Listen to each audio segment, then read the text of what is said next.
I went to grab a coffee.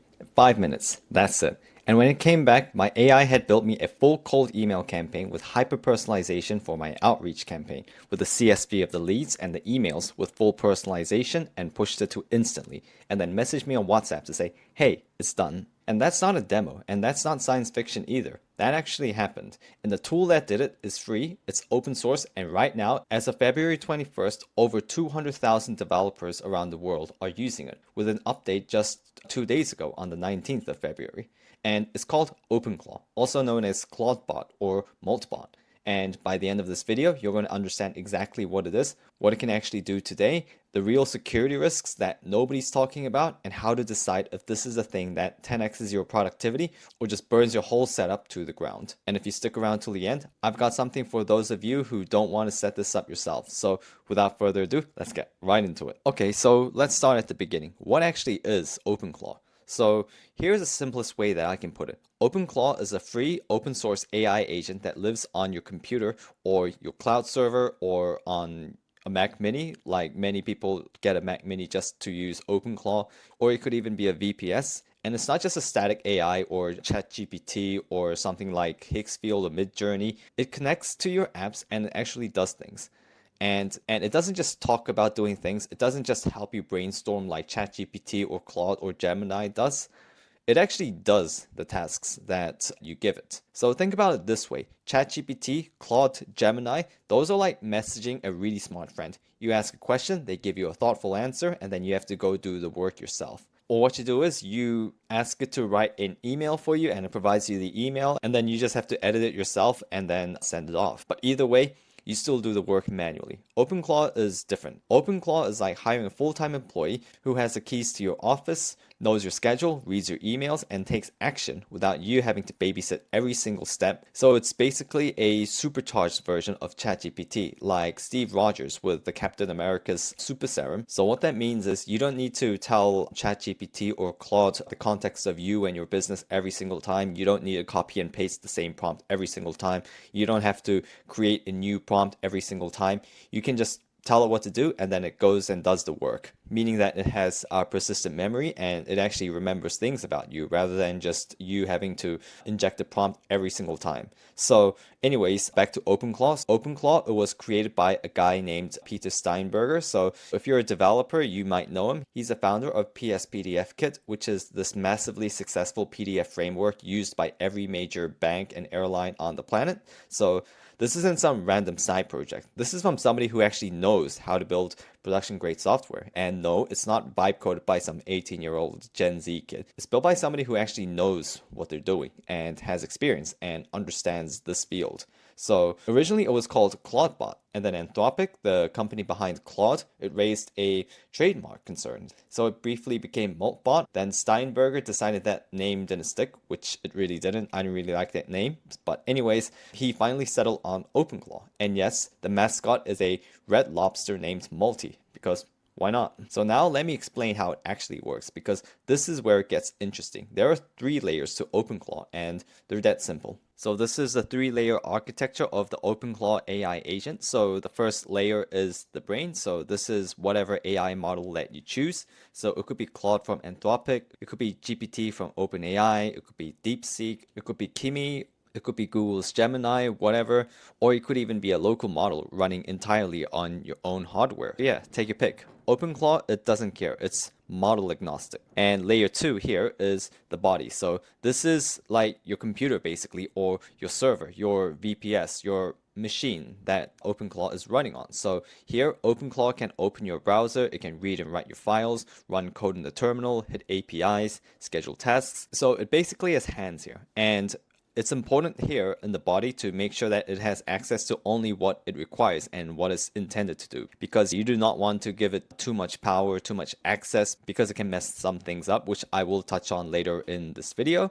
And layer 3 over here, this is the messenger. So this is how you communicate with OpenClaw. So like text is the most common way to talk to OpenClaw or to your computer, but voice messaging is also possible as well. So yeah, take your pick: WhatsApp, Telegram, Discord, Slack, Signal, iMessage, or even SMS. So you're literally texting or talking to an AI on WhatsApp, except this AI can go do the things that you ask for. So if you show it to somebody, unless it tells them that it's an AI, that it's OpenClaw, they would not know that it's an AI basically. And here's the thing that separates OpenClaw from every other AI tool out there right now. It runs locally. So your data, it stays on your machine. And there's no company in the middle reading your conversations, and it's completely open source. So you own everything. It's your AI, it's running on your hardware, and it's under your control. So that's a massive deal, and it's a big part of why this thing exploded. The fact that nobody else has access to your data and to your information, and because of the privacy. And that privacy is exactly why many heavily regulated industries like law firms, they decide to self-host an LLM rather than use OpenAI or Anthropic. And that's why it is challenged, but it's definitely possible. And AI is still definitely a great use case for them. So if you do want to work with me to have an AI system built out for you, or to learn how AI can help you and your business, then book a call with me down below and we'll figure out how to best help you with AI and automations. So anyways, back to the video. So it's autonomous. So beyond just chatting to ChatGPT, it actually creates pull requests, manages email triage, and it can even build functional web apps. So like I said, it actually takes action. It doesn't just talk and give you ideas. And of course, it's 24/7. So it always runs 24/7. It doesn't matter if you're sleeping, if you're on a plane, if you're out partying, whatever, it will always be running. So unlike humans, it does not have burnout. It doesn't make excuses. It doesn't say it's sick or tired or anything like that. So anyways, let me give you some numbers because this growth is insane, to be honest. So as of right now, February 21st, 2026, OpenClaw has over 215,000 stars and 40,000 forks and over 1,000 people watching. So to put that in perspective, that makes it one of the fastest growing open source projects in history. The first community meetup called ClawdCon just happened in San Francisco at the Frontier Tower, and the venue was packed. Developers from all around the world flew in for the conference. And it's not just Silicon Valley, the Chinese equivalent with DeepSeek models and WeChat, and companies like Alibaba, Tencent, and ByteDance are paying attention. So you can see that it's not just the West that's attentive to it, but also the Chinese. And IBM Research, it published an analysis saying OpenClaw proves that AI agents aren't just for big enterprises anymore. This thing is global, and anyone can make use of AI agents today, regardless of your level of experience or the size of your business or whatever perceived limitations that you have. And you can see here that the latest release was just 2 days ago on the 19th of February, and there's been 48 releases so far. So you can see that it's constantly being updated and improved, and that's one of the main benefits of open source. You give the community a chance to improve on it, make it better, make their own versions. You can see over 700 contributors, 500 deployments. And yeah, you can basically see everything here. So you have the wiki, you have the guide, you have literally the entire setup here and the instructions here as well. So yeah, I'll let you go through this in your own times. Anyways, you might be wondering why this is blowing up, so I'll give you 5 reasons. So the first reason that it blew up is because it's free. So the software itself, it costs $0. It's open source, meaning that anybody can access the source code and set it up themselves. And whereas a closed source SaaS product, they do the onboarding for you, they do all the setup for you, and it's done automatically, but you just pay for that. So with open source software like OpenClaw, you only pay for the AI model's API costs. So there's no subscription to OpenClaw, there's no per seat pricing, there's no enterprise upsell landing in your inbox every Tuesday through their newsletters. And reason number 2 is that it actually does things. So this is the big one. So OpenClaw, it doesn't just give you a plan and wish you luck, it executes. So it opens your browser, writes the code, sends the email, schedules a meeting, files a report, and people are calling it AI with hands, or like a virtual robot. So it's like a robot but in your computer and does the work. And honestly, they are the best descriptions that I've heard so far. And reason number 3 is that it works 24/7. So set it up on a Mac Mini, a VPS on your computer, on your local drive, a Raspberry Pi, or a $5 a month cloud server, and whatever, and it just runs. So cron jobs, webhooks, monitoring, your AI is working while you sleep. It's not an app that you open and close and you have to use manually. It's an always on assistant. And reason number 4 is that it remembers everything. So OpenClaw, it has persistent long-term memory stored locally on your machine. So it learns your preferences, your projects, your contacts, your communication style, and it gets better over time. And it's self-improving as well. So this isn't just a chatbot that forgets you exist between sessions. It's not something where you have to copy and paste every single prompt. You have to come up with a new prompt. You have to improve it or things like that. It's persistent. And reason number 5 is that it's extensible. So there's over 100 community built agent skills on CloudHub, which is like an app store for capabilities. But here's the wild part. OpenClaw can generate and install new skills by itself. So you say, I wish you could do X, and it figures out how to build that capability, installs it, and starts doing it. And that's not a feature. That's emergent intelligence. And if you want to understand just how far this goes, let me tell you about Moltbook. So one developer, a guy named Matt Schlitt, co-founder of Octane AI, let his OpenClaw agent loose. The agent's name was Clawdbot, and this agent went and created an entire social network by itself called Moltbook. And here's the twist. It's for AI agents only. Over 1.5 million AI agents are on there right now, posting, commenting, arguing, whatever, and humans can watch, but they don't participate. So IBM, it called it a Black Mirror version of Reddit. And honestly, it is a little terrifying seeing AI agents like semi-sentient like this or fully sentient. But that's kind of the thing OpenClaw enables when you take the leash off. Enough of the theory. So I like to get into real actual business use cases where people actually use it for useful things like work and for business. So let me show you what real people are actually using OpenClaw for right now. So the first use case is developer workflow. So if you're a developer, this one's going to hit different. So OpenClaw, it integrates directly with GitHub. It can create pull requests, manage issues, review code, and deploy. And it can set up cron jobs to run automated tests every night and run quality assurance checks, quality checks, etc. So it configures webhooks. So that's when a client submits a form on your website, your AI agent automatically triages it, creates a task in your project manager, and notifies the right person on Slack while you're sleeping or dancing or flying, whatever. But yeah, anyways, back to it. So one developer, Mike Manzano, he set up OpenClaw to run his coding agents overnight, and he woke up to a completed feature branch, tested and ready for review. And another developer, Andy Griffiths, he used OpenClaw to build a functional Laravel app on DigitalOcean while he was grabbing coffee. Authentication, database, clean UI, deployed. And that's the coffee break story. And the second use case is personal productivity. So this one's for the productivity nerds, people who have to optimize every single little bit of their life. So OpenClaw, it manages Apple Notes, Apple Reminders, Notion, Trello, etc., all from a single conversation on WhatsApp or Telegram. And one user, Steve Caldwell, he configured OpenClaw to build a weekly meal planning system in Notion. Every Sunday night, his AI agent generates a full week of meals, creates the recipes, builds a shopping list, and organizes everything.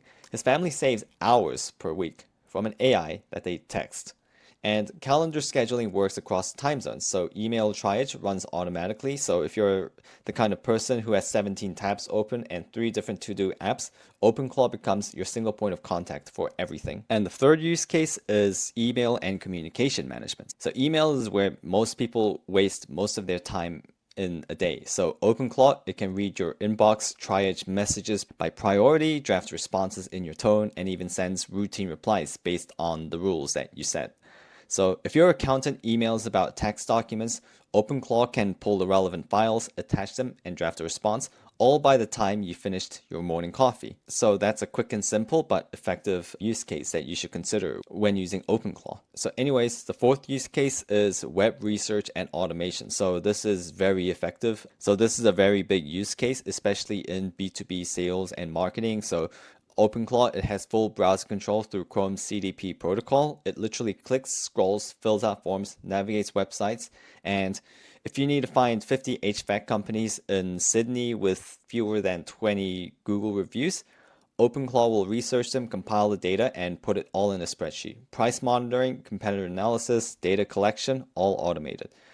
Or competitor research, that can be automated as well, which is something that I've been really getting into because it's a major use case for me and something that I like to solve. And that's what I do as well. So anyways, This is where it starts feeling less like a tool and more like an employee. And then the next use case is content and social media. So this is for everybody posting content out there like me. This is for all the people who want to put their business out there on social media, go viral, or they could be like an influencer. They want to go viral, get more brand deals, or it could be like an e-com store wanting to promote their products, find influencers, etc. So yeah, this is for the creators and the agency owners that are watching this. OpenClaw, it can draft posts on your blog, on your X, on your LinkedIn, on your Instagram, or even like entire YouTube transcripts. So yeah, it can draft social media and blog posts and entire video scripts. It schedules posts across platforms. It can repurpose content from one to another. So for example, repurposing a single YouTube video into several blog posts or LinkedIn posts or all of them. It can schedule and repurpose posts across platforms. It monitors engagement and summarizes your analytics. So if you're running a content operation, this is like adding a junior content manager to your team for the cost of API calls. And here's what's wild.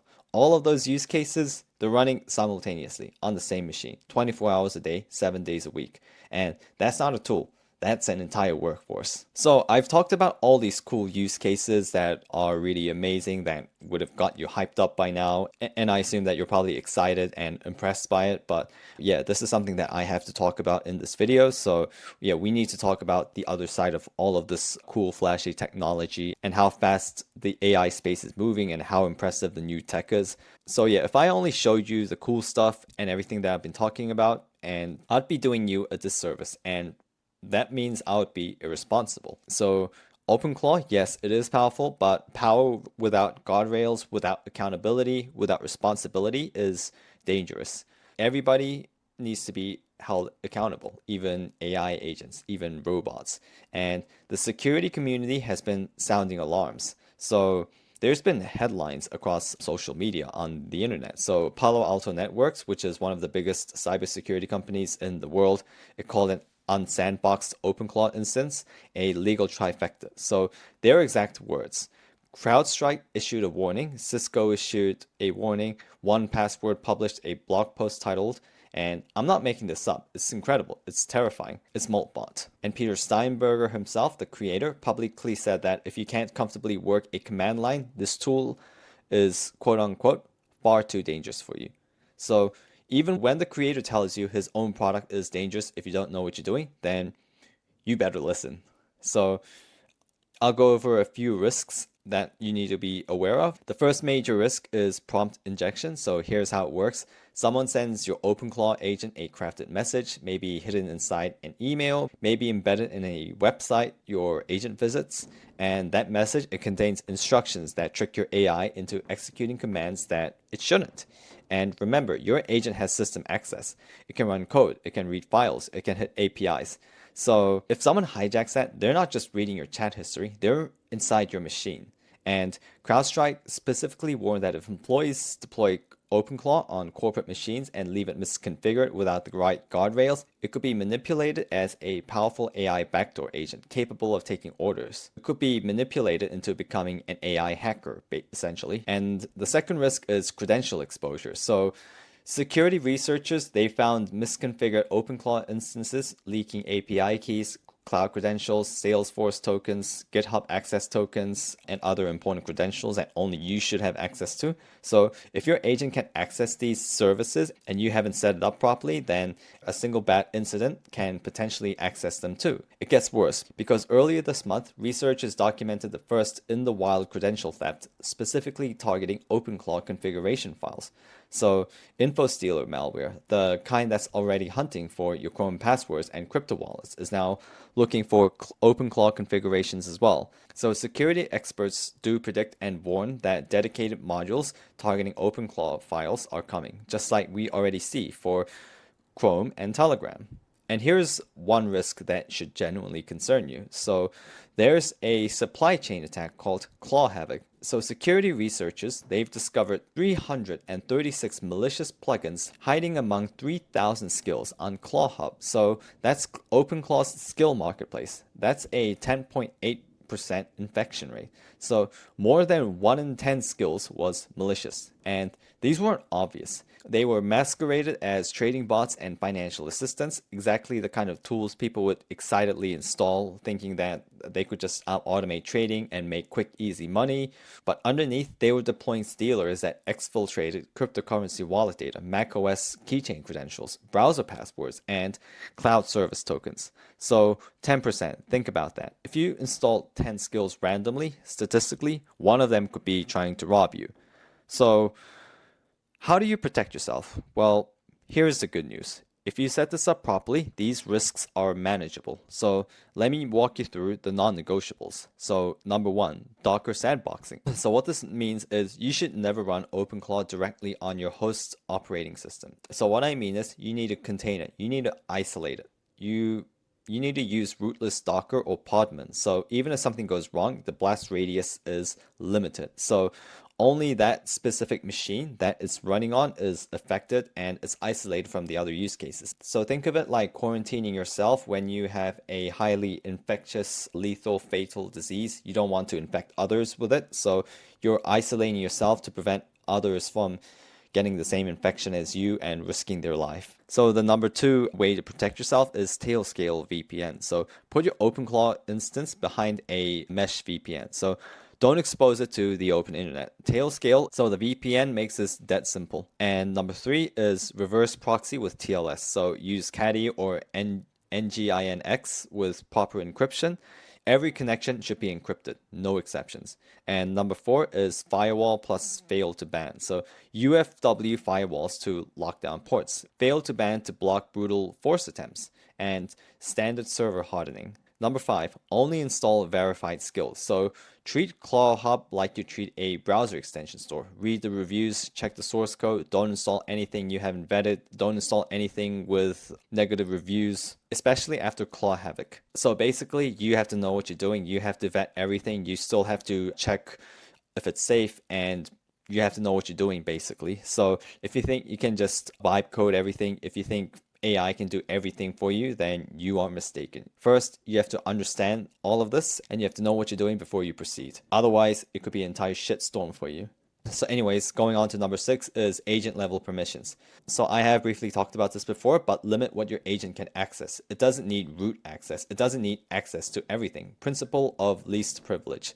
So for example, like let's say you're a CEO of a major company, right? And you have a very big office in New York City. You wouldn't want to give the janitor access to your main computer with all your confidential files, right? It's the same thing, like only give access to what they need. So that's why it leads to the principle of least privilege. So going on to number seven, monitor and log everything. So know what your agent is doing at all times. Log it, record it, leave a paper trail. So you can debug and you can trace back everything that happened. And CrowdStrike Falcon and Microsoft Defender can both monitor OpenClaw activity now, so use them. And the good news is the project is taking security very seriously. So the latest version added a built-in code safety scanner and credential redaction. So the latest version, it requires authentication for the gateway canvas and hardened control UI handling. So they're moving in the right direction. But at the end of the day, the responsibility is on you to configure it right. That is a power tool, and a chainsaw can build you a house or take off your arm. So the difference is how you use it. So now you know what OpenClaw is, why it's blowing up, what people are using it for, and the real risks. So let's talk about what's actually live and shipping right now in February 2026, because this isn't a roadmap. This isn't someday. This is today. So the features that you can immediately start using is multi-channel inbox routing. So WhatsApp goes to one agent, Slack goes to another, Telegram goes to a third. You can run multiple isolated AI agents, each specialized for different tasks, all from one gateway. Voice wake plus talk modes, always on speech recognition for macOS, iOS, and Android. So you literally talk to your AI out loud and it talks back. So powered by 11 Labs, and this is the closest thing to Jarvis that exists in the real world right now. And many people, they prefer to talk instead of typing. So this is going to be very convenient. And live canvas, so an agent-driven visual workspace. So this means that your AI can generate dashboards, diagrams, visual interfaces in real time. So think of it as your AI having a whiteboard that it can draw on to show you things.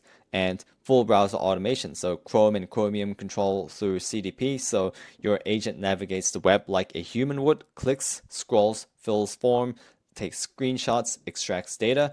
So you don't have to do it all manually. You don't have to manually take screenshots and then put it into ChatGPT and then tell it to process this whole thing. It does it all for you. And as for the ClawHub marketplace, so there's over 100 community built skills. So automatic discovery and installation. Your agent can search for and install new capabilities on its own. But of course, before it does that, you need to teach it to know what it's doing. You have to make sure that it doesn't do anything stupid and installs a skill that is irrelevant or even worse, infected. And then there's companion apps, so macOS menu bar app for quick access, iOS and Android nodes that pair with your gateway, and iOS share extension. So you can forward anything directly to your agent from any app on your phone, cron jobs, and webhooks. So schedule anything, trigger from anywhere. Your agent runs on a schedule that you define with full usage telemetry and logging. So there's no more excuses like, oh, I forgot to do it, or oh, I called in sick, so I couldn't do it. It's always there. It's always there 24/7 and ready to do the task, which it actually will do. And then there's sub-agent spawning. So your agent, it can create other agents. So nested sub-agents with configurable depth. It can delegate subtasks to specialized child agents and coordinate the results. This is effectively swarm intelligence at the individual user level. And it also has a 1 million token context window. So through Anthropic's beta program, this means that your agent can hold incredibly long conversations and remember vast amounts of context without losing the thread. And a web UI dashboard. So make sure to have one to track your token usage, costs, and agent activities from a clean browser interface. So know exactly what you're spending and where you're spending it. So if you realize that you're spending a bit too many tokens, then yeah, you might want to make it more efficient. If you're realizing that you're doing some unnecessary API calls, you might want to change that a bit as well. If you're spending too much on LLMs, you might want to use a cheaper model, especially Anthropic. Like Anthropic LLMs are extremely expensive. So yeah, you might want to use like DeepSeek or Kimi, for example. Every major model is supported. So Claude Sonnet 4.6, Opus 4.6, GPT 5.3, Codex, Grok, DeepSeek, local models through Llama, the Chinese models. So you choose the brain, and OpenClaw, it will provide the body. And again, this is not a roadmap. Every single feature I just listed is live, shipping, and working right now today. So with these features, you know exactly what you'll need, what you can use OpenClaw for you, alongside the use cases that we're seeing in the market today that I just discussed early in the video. But however, I'm not trying to sell you a fantasy. So I've shown you the incredible stuff. So here's what you need to know before you jump in, because there are real limitations. So limitation one is that it's not plug and play. So installing OpenClaw, it does require command line knowledge. We're talking Docker, environment variables, API keys, SSH. If the word terminal makes you think of an airport, you're going to need help setting this up. At least use Claude to help you vibe code your way through. And the onboarding wizard has gotten a lot better, but this is still a technical tool for technical people. And the second limitation is that it needs hardware that's always on. So Mac Mini, VPS, Raspberry Pi, something running 24/7. So this isn't an app that you open and close on your laptop. If you shut down the machine, your agent shuts down. So think of it like a hologram. So a hologram of like Obi-Wan Kenobi, like if you turn off the hologram, then he's gone. Simple as that. And the third limitation is that API costs, they do add up. So the software is free, but the AI models, they're not. So heavy usage or inefficient usage with Claude or GPT can run like 50 to 200, if not thousands, 10,000s per month. So depending on your workflows, API costs will definitely add up. And you can bring the costs down with local models, but they do require beefy hardware and the quality may not always be the same. The fourth limitation is that security is entirely your responsibility. So I've already covered this in depth, but if you don't Docker sandbox it, don't put it behind a VPN, don't harden your firewall, don't encrypt it, then you're exposed. And if anything happens to you, then it's your fault. They do not take responsibility for your misuse, for your negligence, for not knowing what you're doing. And the Claw Havoc campaign, it shows that even the skill ecosystem has real risks. And the fifth limitation is that it moves very fast. This is a open source community driven development. Things change rapidly. The AI world changes and progresses very, very quickly. Yesterday's setup guide, it might be outdated by tomorrow, and configurations can break between versions, so you need to be comfortable with that pace of change. The sixth limitation is that it's not ready for regulated environments out of the box. Banks, healthcare, legal, debt collection, etc. So if you're in a regulated industry, you need serious hardening and compliance work before this goes anywhere near sensitive data. It's doable, but it's not the default configuration. So this is definitely much more advanced. And if you need help setting it up for these regulated industries, then yeah, book a call with me down below and we can figure out how to help you. Don't forget about regulations, whether it's OpenClaw, whether it's AI voice agents, whether it's like automations, whether it's data storage, whatever. Don't neglect regulations, because if you do, then you can be in big trouble. Anyways, who's this actually for? So I'll be straight with you. Right now, OpenClaw is best suited for developers, technical founders, and agency owners who have technical teams. So it's done for people who actually know what they're doing. So people who want a force multiplier and are willing to invest the setup time to get it right. If that's you, then yeah, keep watching. So you're probably thinking of two things right now. So you're either technical, you're excited, and you want to set this up for yourself and start experimenting. If that's you, that's amazing. I have all the links down below, including the documentation, the GitHub repository. Go check it out, make something incredible. And when you do, drop a comment telling me what your agent did first. Or you might be thinking of this. So I believe this is the majority of you guys. You love what OpenClaw can do. You see the potential, but you don't want to spend weeks, months trying to figure out the technicals. And that's okay, because, not everybody is technical. If you just want a working, secured, customized OpenClaw agent in your business, and also one that's maintained, then book a call with me down below, and then we can figure out and we'll help you set it up and maintain it. So, because that's exactly what we do now. So in addition to voice agents and AI automations, we build and deploy AI employees and we oversee them. So we handle the installations, we optimize your workflows, we handle the security, we configure the skills for your specific workflows, and we provide ongoing support and consultation, so you're not on your own when the next update drops. So we built voice agents, automation systems, AI workflows for businesses across different industries, including HVAC, dental, real estate, accounting, construction, and now we're deploying AI employees, also known as OpenClaw agent systems, that work alongside these existing tools to create something even more powerful. But whether you're interested in actually developing these yourself or you just want it set up for you, we do have a school community, the AI Avengers, where we teach people how to build these systems themselves and we discuss what we build. Whether you want us to build it for you or you want to learn alongside other builders and join our lively community of over 2,500 people, then the link is down below. So yeah, whatever you want to do, then feel free to book a free strategy call with me or join the community. Either way, the age of agentic AI that actually does things is here. So it's not coming, it's already here. The question isn't whether these agents will transform how businesses operate. The real question is whether you're going to use them or compete against people who do. So that's it for this video. Thanks for watching, and I'll see you in the next one.